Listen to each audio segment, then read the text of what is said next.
शेर और चूहा की कहानी। जंगल का राजा शेर खा पीकर आराम से एक पेड़ की छांव में सो रहा था। तभी कहीं से एक नटखट चूहा वहां आ पहुंचा और खेलने लगा। खेलते खेलते वह शेर के ऊपर चढ़ गया।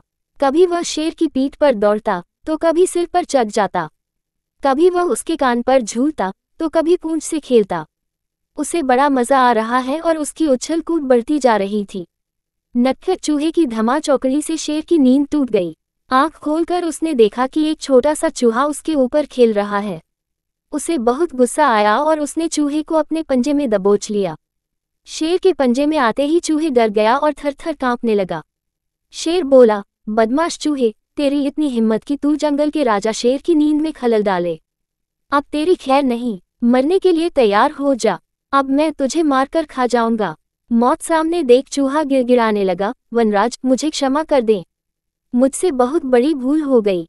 मुझ जैसे छोटे से प्राणी को खाकर आपको क्या मिलेगा? आपका पेट तो भर नहीं पाएगा। कृपा कर मुझे छोड़ दीजिए। अवसर आने पर मैं अवश्य आपके काम आऊंगा। चूहे की बात सुनकर शेर हंसने लगा और बोला, मैं जंगल का राजा हूँ। मुझसे बलशाली इस पूरे जंगल में कोई नहीं। तू छोटा सा चूहा मेरे क्या काम आएगा?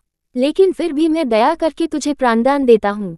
मेरी नजरों से दूर हो जा और आइंदा कभी मेरी नींद में खलल मत डालना। चूहा धन्यवाद कहकर वहां से चला गया। कुछ दिन बीते। एक दिन शेर जंगल में शिकार के लिए घूम रहा था कि वह शिकारी द्वारा बिछाए जाल में फंस गया। उसने बहुत प्रयत्न किया, किंतु जाल से बाहर नहीं आ पाया। वह मदद के लिए दहाड़ने लगा।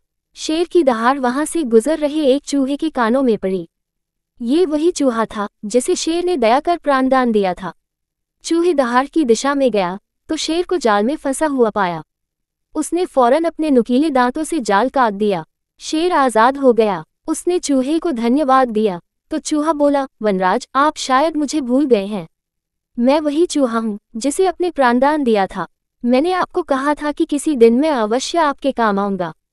देखिए, आज मैं आपके काम आ ही गया। शेर को वह दिन याद आ गया और उस दिन की अपनी सोच पर बहुत पछतावा हुआ कि जिस चूहे को उसने तुच्छ समझा था, उसी की सहायता से वह शिकारी से बच पाया है। सीख 1. बाहरी स्वरूप देखकर किसी की योग्यता का आंकलन नहीं करना चाहिए।